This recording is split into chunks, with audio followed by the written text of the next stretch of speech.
Alright, so we win, right? We just win. Yep.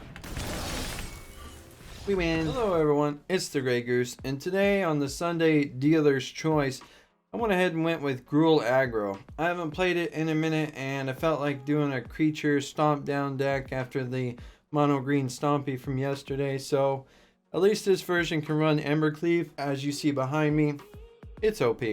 Let's get into the deck tech real quick, and then we'll get straight into the gameplay afterwards. First up, this is a creature heavy based deck. We run 4 of the Edgewall Innkeeper. Yes, this also has the adventure package in that basically we shoved him in, and then we have a bunch of other Gruul flavored aggro creatures that also happen to have adventures attached to them. The Edgewall Innkeeper you want to protect at all costs. He's your main and really only draw engine in the entire deck. We have 2 of the Pelt Collector, just 2. He's seemingly innocuous in that he's a 1/1 for 1, but pretty much all your creatures have power of 2 or more, so quickly the Pelt Collector starts to ramp up in terms of power and toughness. And something that people forget is if he gets 4 or stronger toughness, he also has trample. With all the Cauldron Familiars running around and stuff, he can't be chump blocked anymore at that point. You have 2 of Crawl Harpooner. You might be wondering, wait, why is this in a Gruul Aggro deck? Well, the main reason really is the Gilded Goose. You see so much green these days still, and a lot of it still runs the Goose to ramp out with. Also, I've played a few matches where actually I've had some creatures in the graveyard. The opponent put something big like a Korvold down. Your Crawl Harpooner for 2 CMC just went ahead and traded 1 for 1 against a Korvold. You have 2 of Paradise Druid. This deck kind of runs on the low side for lands anyways, so this helps you just in that small instance where you need to color fix or just get that extra mana that you might need to get that creature down or to get that Embercleave through. You have 4 of the Rimrock Knight. This guy's power is pretty crazy. For a 2 CMC creature to have 3/1, that's pretty powerful, but also for the instant of 1 red, you get to add 2 power to any creature at any point in time. Whether you're attacking or blocking, that value usually shines through as you're able to trade up or just push through that extra damage that you might need. Also, sometimes it pushes through the damage to kill a creature you otherwise wouldn't have, but also it increases your power such that your Pelt Collector can also, when that creature of yours dies, buff up your Pelt Collector too, so keep that in mind. You have 4 of the Bone Crusher Giant. These guys, their utility and value is just insane. The Stomp, 2 CMC for deal 2 damage instant at any time is very, very great to have. Plus the 4/3 body, he can block a lot of the key creatures nowadays that are out there, like the Questing Beast. He can also threaten a resolved Massacre Girl with the 4 power. 4 of the Gruul Spellbreaker. These guys are great because for 3 CMC for a 3/3 with haste, with hexproof, or to hold back and be a 4/4 for 3 with hexproof on your turn.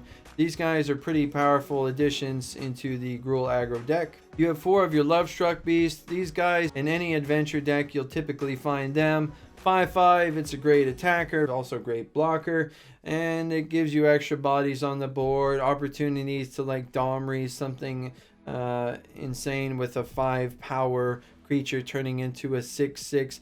The only problem is you gotta keep that 1/1 as a 1/1, which is sometimes hard to do. Either he dies or he gets buffed in some way. 3 of your Embercleave, and I think this is the sweet spot to main board. In some matches you want to take out 1 or so, but your Embercleave is what you're going to let you push through for the win. If you've gone wide and you're able to attack, it's going to be super cheap.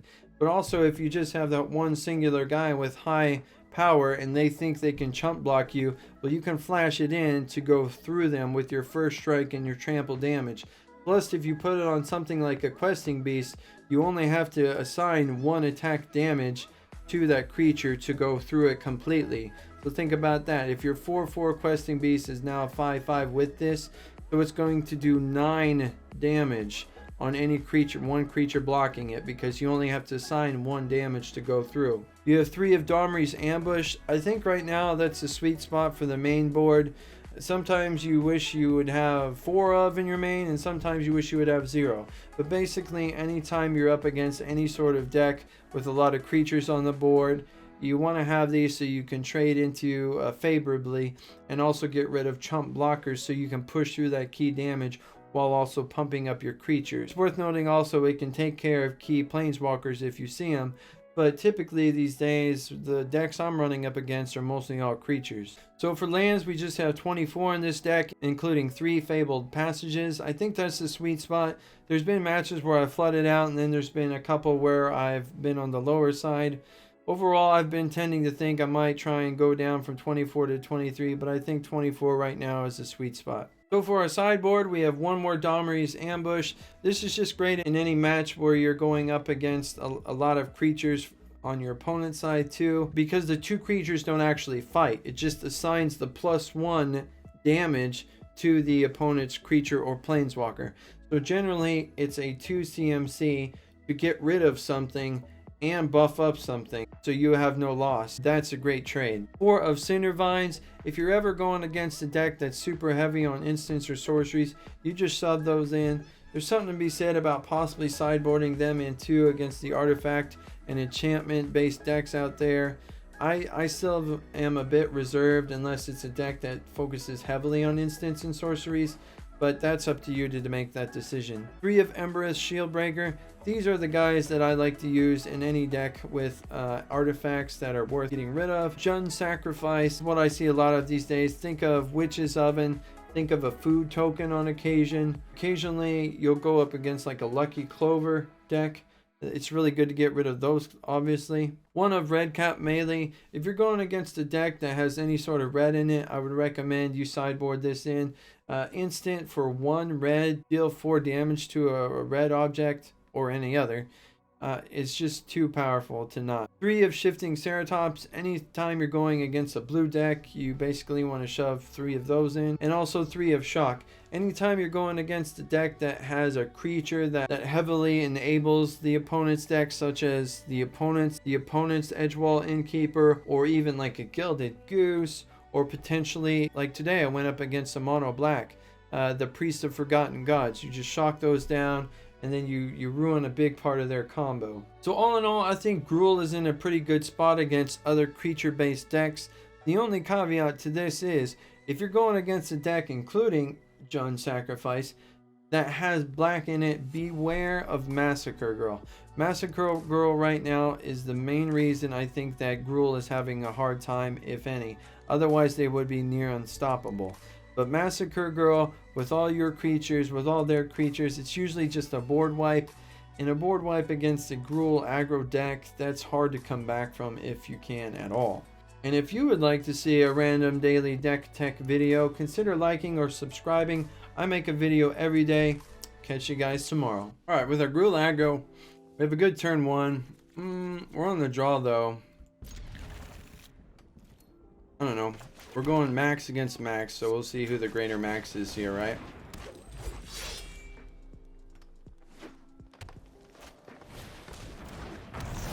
Crawl Harpooner, let's go. No. But at least we're getting our green up, so we can Love Struck next turn. No attacks. Yeah, live crummies. Maybe I'll get a red here. That'd be nice. Let's get it. Okay. So I think the play is actually just a Domri's.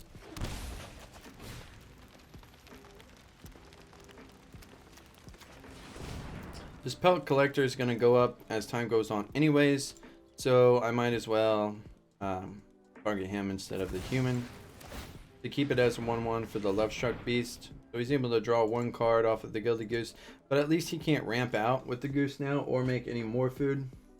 Beanstalk Giant. It's looking like probably Jund.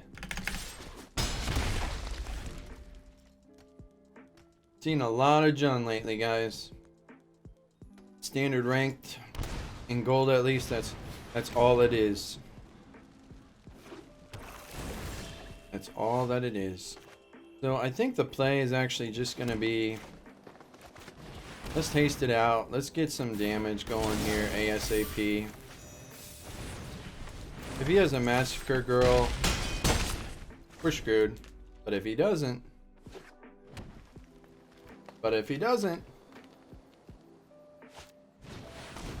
he has a Korvold then. So 3, 4, 5. I can get him down to 5. Ooh. So that's... Alright, so we win, right? We just win. Yep. We win. So we're going against Jund. The degenerate Jund food sacrifice that we see all over nowadays. Yeah, crawls are good. Need the shield breaker for the witches' ovens and the foods. Domries are also good to control the board. Let's get one less Embercleave, one less Gruul breaker. Yeah, Gruul spellbreaker because cats can block indefinitely. And we're actually going to go down on the pelt collectors now. We'll try that. So it's a max mirror match. This is game 2. We have a Paradise Druid, also our Embereth. I think I want to go ahead and keep this. This is sorcery speed. So I really have no turn 1 unless he plays an artifact on turn 1. Except for the human. If he puts a Goose down, it's actually going to be a tough call if I want to kill that. I think I'll hold back. One single food randomly is not... I don't think worth that much. I would much rather get a witch's oven. Okay, there we go. So we know what a turn 1 is. He probably has a cat in hand.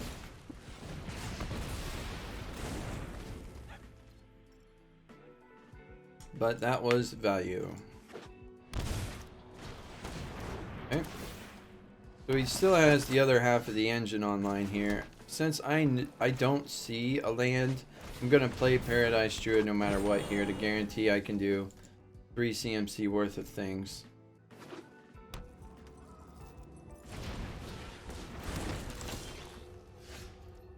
Okay.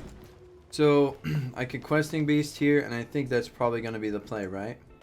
Questing Beast is just so oppressive.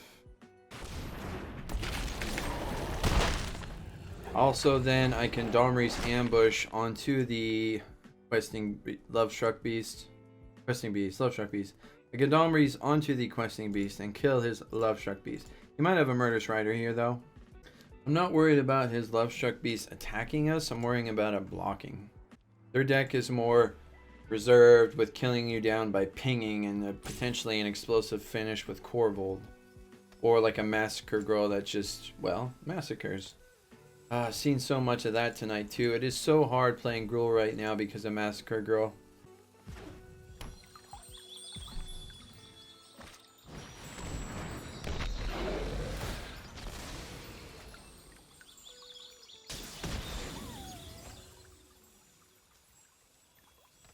So maybe I will draw 1 land here. I hope I do.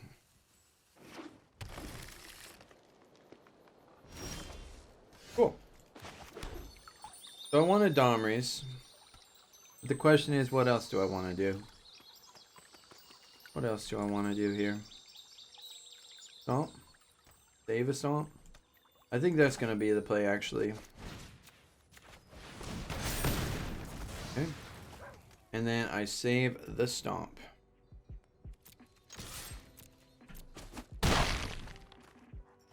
Unfortunately now the Lovestruck can do things to me. But you have to get rid of the Mayhem Devil in a sacrifice deck. I guess I could have attacked first, see if he blocked, but I know he wouldn't have. Alright, so he's just passing the whole turn. If he is, I'm fine with that. I think I'm going to let the card draw happen first, because if I get another land, I'm not going to be upset right now. Innkeeper. Okay.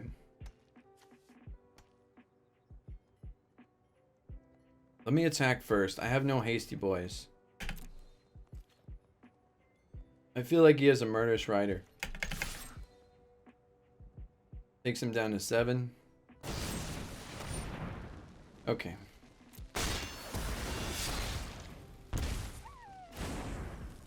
So the question becomes, does he have a land and a Massacre Girl? I can only bet on that he doesn't, right? Alright.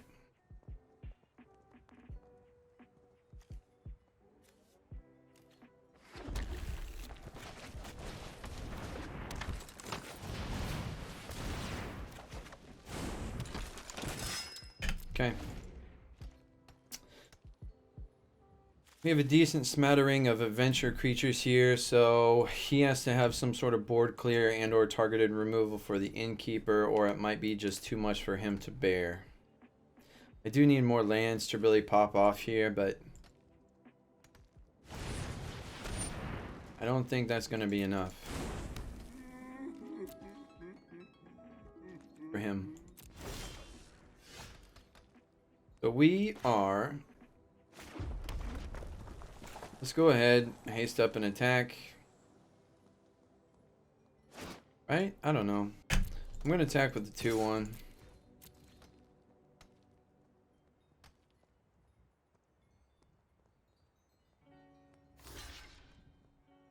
Okay.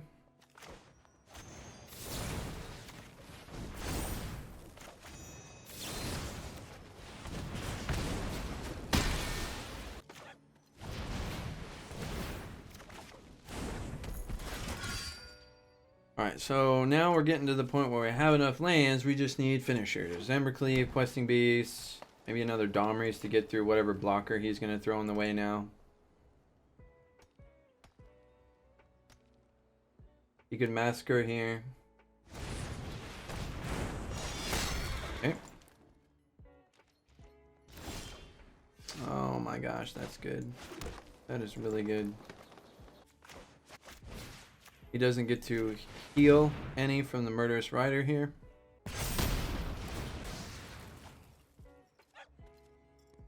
Alright, so let's get some haste out, right? Isn't that the play? Actually don't know. This is a tough one. But I think I just have to keep threatening a little bit. I mean, there's lethal there. I guess I should have also attacked with the Innkeeper, but if he had a Noxious Grasp, I could have killed... I don't know. This is weird. So he's down to 7. He used his last food. He didn't even get to draw the card there. Alright, so... Okay, yeah, with the Massacre Girl, he can wipe all of this. Yep, there we go.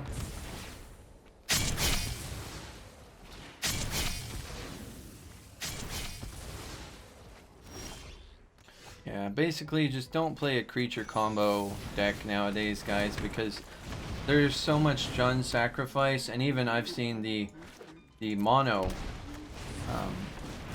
black, and they all run Massacre Girl, and they run a lot of them. Do not... I would not recommend playing Gruul now. I thought Gruul was going to be good tonight, but they are not. Whatever. Love Struck Beast. I'm attacking with both. I don't care. Ooh. Ooh. Maybe I should have... no. He would have blocked with something here. Alright, so he has something in hand that he's going to be able to use. I'm anticipating a... Murderous Rider. Yay, good job. You gonna take 4 to the face and go down to 1? No, he's too wuss to do that. Alright, so now we Bone Crusher Giant. The only problem is he has 2 cards to use here, plus double Trail of Crumbs, so I'm not feeling good about our chances.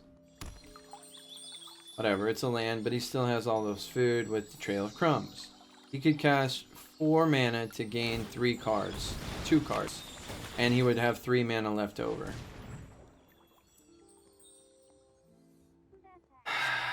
With the Murderous Rider, no matter what, he puts it down. He's bought himself another turn or 2. Especially with these Trail of Crumbs. He only has 1 food left, just randomly laying around. Oh boy. So he can ping down the human, and he can be a blocker for the Bone Crusher Giant. You know... I can't remember if I brought my Embercleave down to 2. Yep, probably did. Yep, probably did. So now I attack, and he starts sacrificing things, so he gets value. He'll kill the human and the giants. Great.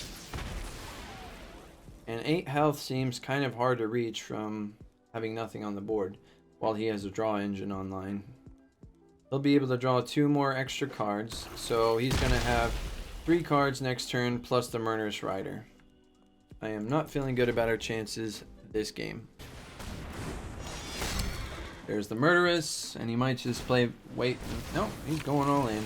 Every mana's used here. So now... Yeah, look, more food. Alright, so we are done with this one. We are not going to win. Gruul is hard to play right now. I definitely would not play it, guys. Embercleave it up. Yes, we are.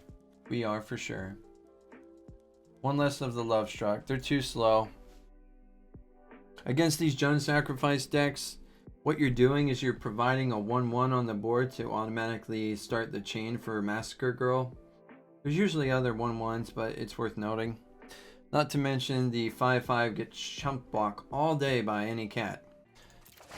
Okay, so we're on the play at least this time. For Gruul, that's a lot better for them. We have an Embercleave in the opening hand. I think I want to keep this just so I know I have a way to push through that last bit of damage. With the Paradise Druid, we're able to hit 4 mana if need be for like a questing beast. Alright, so 2 Paradise Druid. Domri's Ambush is not enough unless I Gruul for 4. Massacre Girl is just so devastating against Gruul right now. And he's got a land, and he's got a Trail of Crumbs. Awesome, awesome. Good stuff, man. We're gonna put a 4/4 down. Yep. I didn't draw a land that time, so I have to make sure that I'm able to do something against this questing beast. Lovestruck Beast. Lovestruck Beast? Okay. I think what I'm actually gonna do here is the Embercleave. Oh man.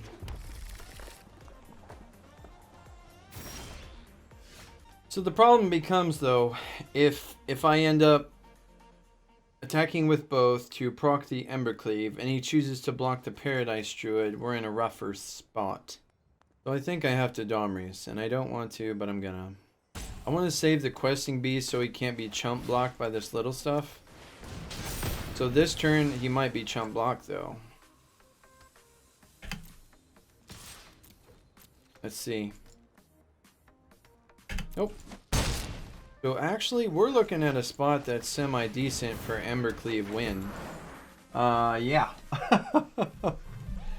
One more black, yeah, and we're looking at a potential Murderous Rider though, so things get a bit spooky.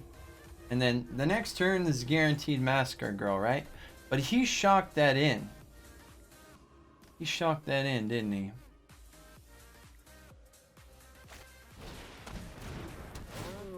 That used a black up. No Murderous Rider. He could Noxus Grasp. I haven't seen one from him yet though. Do we do it? What's the play here? Do I swing in with everything? I don't know. I think I do. I think I swing in with everything. All or nothing, baby. All or nothing. Blocker stage. Alakas. He's got to know something's up now, right? Look at that. He's got a hexproof. Forgot about that. Woo! Hexproof.